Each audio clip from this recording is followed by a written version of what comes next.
Alrighty, hey there, my name is MaxMASK. Welcome back to another gameplay of RZA 101 Day 2.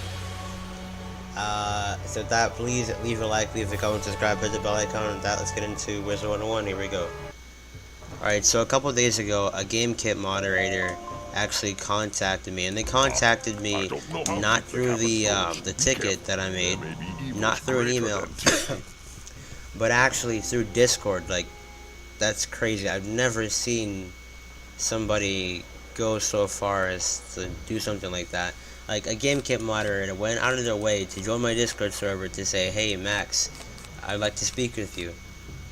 Next thing you know, boom, it's a Gamekit moderator. I'm like, whoa. And yeah, I'm just as surprised as you are right now hearing this. Like, it's crazy, is what it is. So like, over the couple days that I haven't really been here, I've been speaking with the moderator through Discord, and I asked like a ton of questions, and I can still ask some more if you're still wondering. But I asked a ton of questions, and she, the moderator, even basically answered my ticket for me. So, like, you know how I got banned and I basically lost like 80,000 points, and it was ridiculous how that happened. The moderator quoted the terms of service, right? And they did it so well that it just became clear to me why I was banned in the first place. Like, it was crazy how clear the moderator was. So like, I don't remember the entire conversation and how it went, so I'm just gonna post it over this video. So enjoy. Oh, and by the way, anything that's marked over with the black bar is anything sensitive. The Gamekit moderator did say that they didn't want anything sensitive to be revealed until they themselves revealed it. So there are some things that I actually can't show, but anything that I've said, anything that I have said, I will show. But yeah, that's just FYI. Alrighty, so firstly, the Gamekit moderator introduced himself. They had this little paragraph, and then the links to the profile and the links to the server as well. I joined the server at first, and then I left it. I just didn't feel it, I guess. But the profile does say that they're a moderator, which is, again, crazy. This is the leading moderator of Gamekit in Germany, which is also surprising. So I guess I found a penny today, and I'm pretty lucky. So after the introduction, I then wrote a huge letter explaining what happened since I started Gamekit like 2 years ago, and how I got to where I was then to where I am now. Afterwards, I posted several pictures.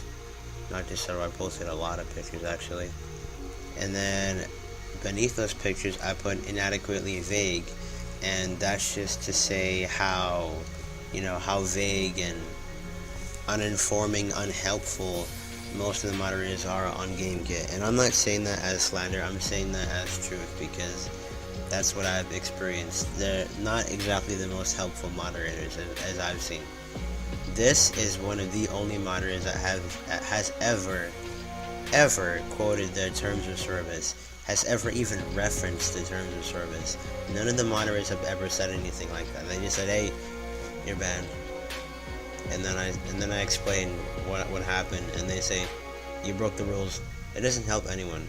So this moderator definitely surprised me when they quoted the terms of service in multiple places and wrote me a letter instead. Like, that, in all honesty, is the type of response I want to get when I submit a ticket. I don't want to get some, "You're banned." I don't want to get some, "Oh, you have multiple accounts, you're permanently banned."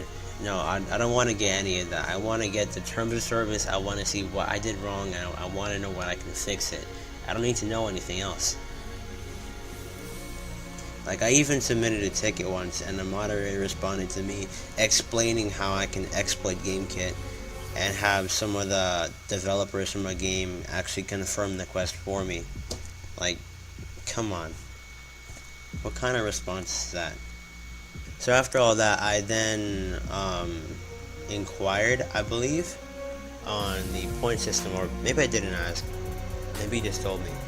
But it seems that whenever Gamekit refers someone, they have to click the link. So you have to click the Play Now link, and you have to actually sign up using the Play Now link for them to actually get any money.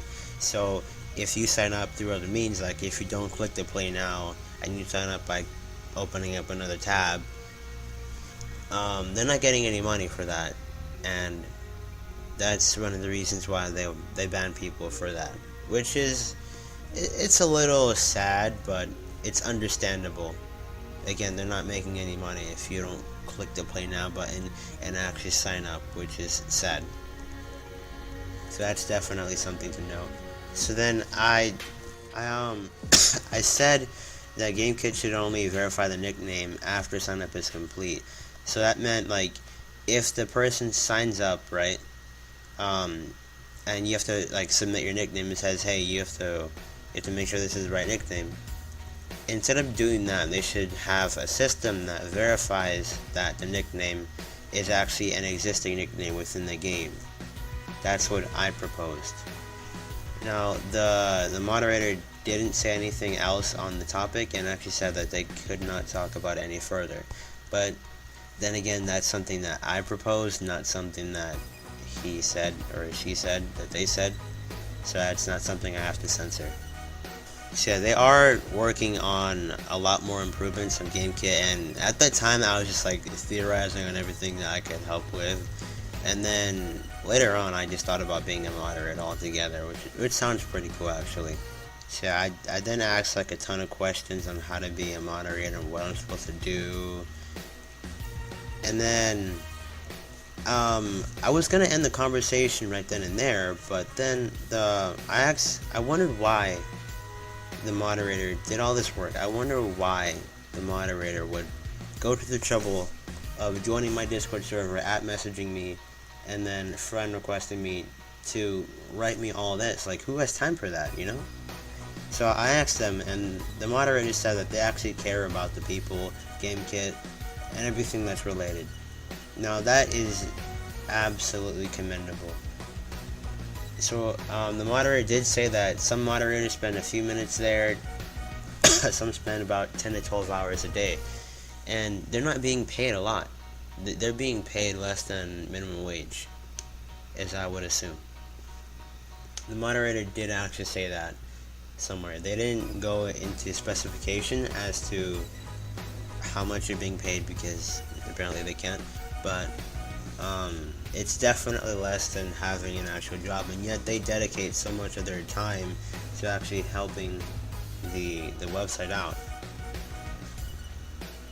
I guess it's just a few bad apples in the bunch, huh?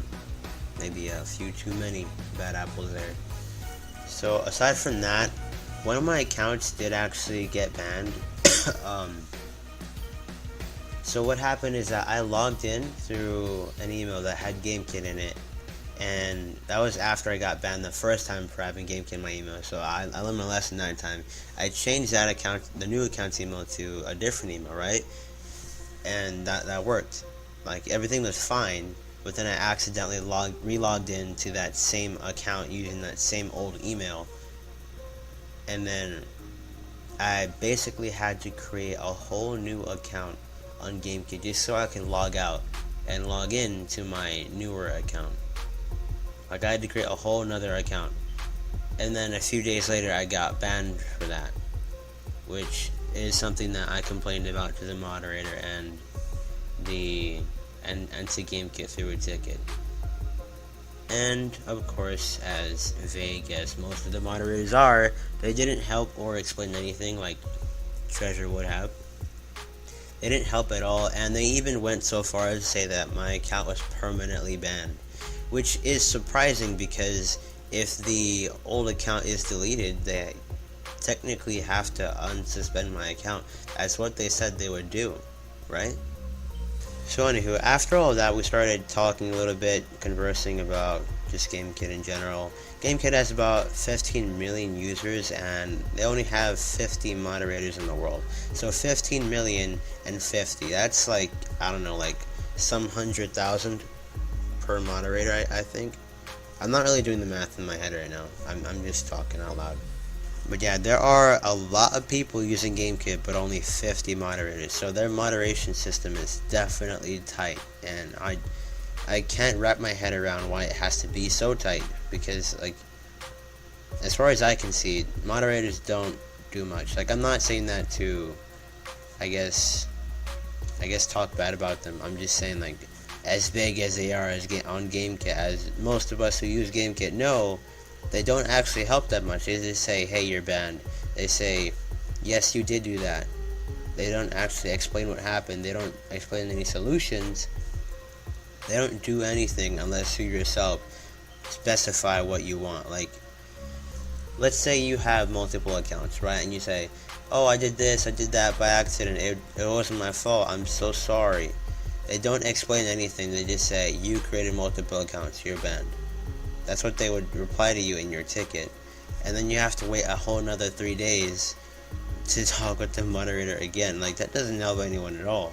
But yeah, again, there are just a bunch of bad apples in the bunch. And it's sad. There's only 50 of them. But as far as I can see, most of them aren't really doing that great of a job. But again, some people, like Treasure, are doing a fantastic job, which is something that's commendable, seeing as how they're not being paid that much anyhow. But yeah, I then asked the question about some of the rewards, right? So some of the rewards are like overpriced, like they're crazy overpriced. Some of them are like 24,000 for a game that costs $50. Like, it's crazy. So the moderator said it's because of supply and demand. There's not a lot of supply, not a lot of games that they have, so the price that they have to charge for it raises up. So that's why it's so high. As for the level system, they were overwhelmed. They had too many requests going on. They just couldn't handle it, so they created a level system to stop people from ordering stuff, which didn't even stop me. It took me a month to scale over the leveling system. I reached level 12. I had about 80,000 points, and yes, that was the account that got banned. It's sad. I spent a month working on that, and I got nothing. So I also questioned why the moderators have no nickname. So it seems that whenever they reply to your ticket, they don't have a nickname. They just have the plain old moderator. But on their actual accounts, they have an M on top of their picture, and they have their actual Gamekit name. So that's why it just shows moderator when they reply to you. Which, I mean, it kind of makes sense to be a little discreet about who's replying to your ticket.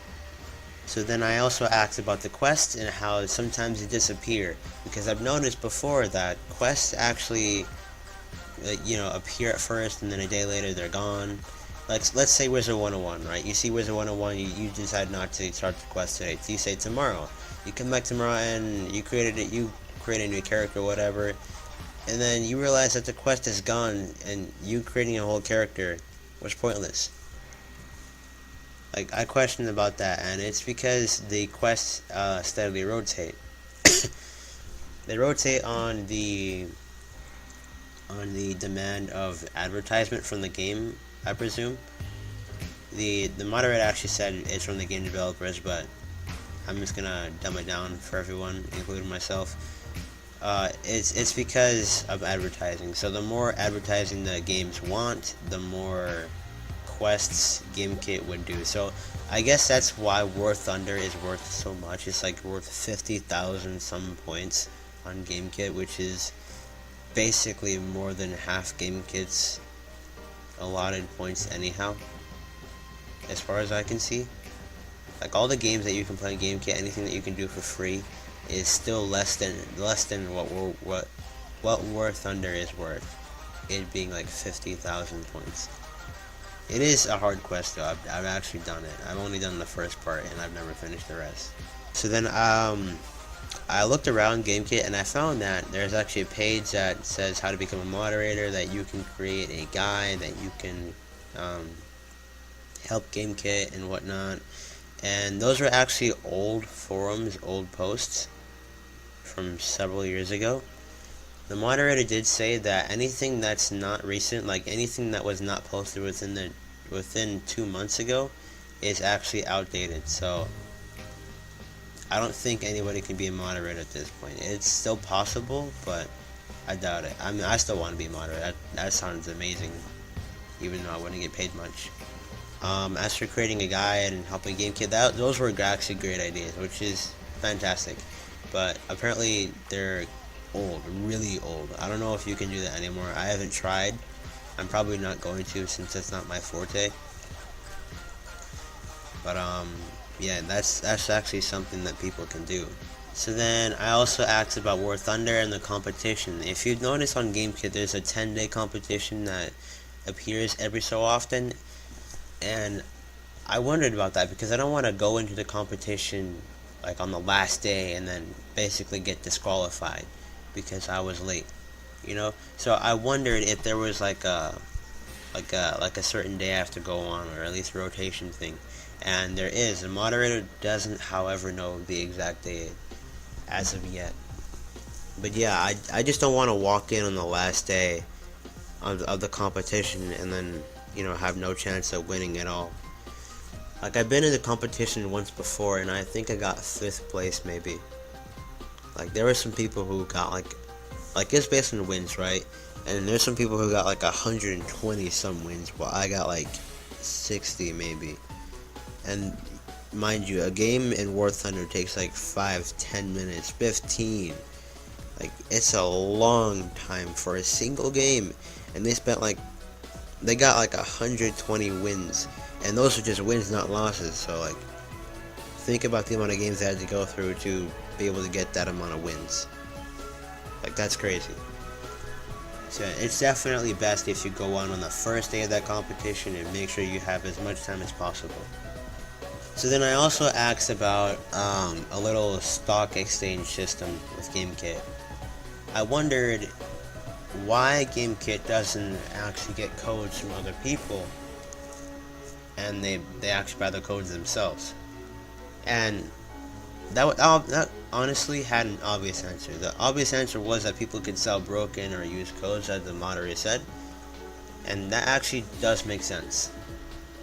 People could actually use a code or give it to Gamekit and then use it right afterwards and get their money back, basically. So that's why they don't do that. I'm also asked if you can get banned from on people you refer, and no, that is not a thing, but I believe, the moderator did not say this, but I believe there is a cap to how many points you can have on Gamekit. I cannot confirm that in any way, but I can say it is a strong theory for me that if you have like a lot of points, like 120,000 points, 150,000 points, you're more likely to get banned than you are if you just have like 1,000. So yeah, I strongly believe that there is a cap to how many points you can have on Gamekit. So just take note of that. And the moderator did also say that mods can also still do quests, so they have the basic account and then the moderator account, which is actually pretty cool. So that's nice. As for a moderator completing a quest and like asking for a reward, they also have to wait for the verification process. So if that's gonna take like 3 days for you, that's gonna take like 3 days for them as well, maybe even longer. So that definitely piqued my question. And then another interesting thing that I asked is about submitting tickets. What happens if a moderator submits a ticket? What does that do? The moderator said they have a special place to submit tickets. So like, they have a special department that they talk with or whatever. I don't know how that works, because the moderator did say that these moderators, or forum moderators, whatever, Gamekit moderators, they work from home. So like, I don't get it. So I'm still considering being a moderator in Gamekit. They don't get paid much, but like, it's not a crazy job. You just have to reply to people, help people out, I guess, respond to tickets. And if you're like Treasure, if you can quote the TOS, then you're already doing above and beyond. If you're gonna spend time talking to people on Discord, above and beyond. All you have to do in Gamekit is basically provide vague responses and not help people. Also tell them that they're permanently banned whenever they have a problem. I mean, that's what they do, right? But yeah, Gamekit Moderator should act more like Treasure does. Like, it's ridiculous how they act nowadays. They're just so vague and unhelpful. Like, it's sad. A lot of the people who get banned nowadays get banned for like basically no reason, and they get their account suspended forever, which is another sad thing. Most of the moderators there don't even help at all. I feel like if they acted the way Treasure did, or had a guideline to follow at least, they would help a lot more than they are right now. If they said what you did wrong and then explained what you can do, that's all anyone needs to know. If they ever got banned, right? If they had a ticket to submit that wasn't about them being banned or whatever, still the moderators could talk about the terms of service, what they can do, and just like answer any basic questions. Like, I don't need to know that I got banned. Like, I can see I got banned. I don't need to know what I did, because it says in the notification what happens. Like, if it says Gamekit in email, I know it's like, I know I use Gamekit in my email. Like, the moderators just repeat what's already been said, and it's not really helpful. I feel like if they followed like a certain guideline, then that definitely help a lot more. If they acted more like Treasure did, that would definitely help a lot more people and save a lot more time. Believe you me. Like, it wouldn't take 3 days for a moderator to respond if they did it the right way, at least. Alright, so lastly, I just wanted to say that no, this is not special treatment. This is not because I'm a YouTuber. No. The moderator just reached out to me. They joined my Discord server and @messaged me. That's how this all sparked up. Like, this isn't special treatment. I didn't get this because I make videos. Well, that is all for today, everyone. Please leave a like, leave a comment, subscribe, hit the bell icon. And with that, for now, mask on. Also, we never really got past this part of the dungeon. We kept farming this one area, and then they had to go. Oh well. Anywho, mask on.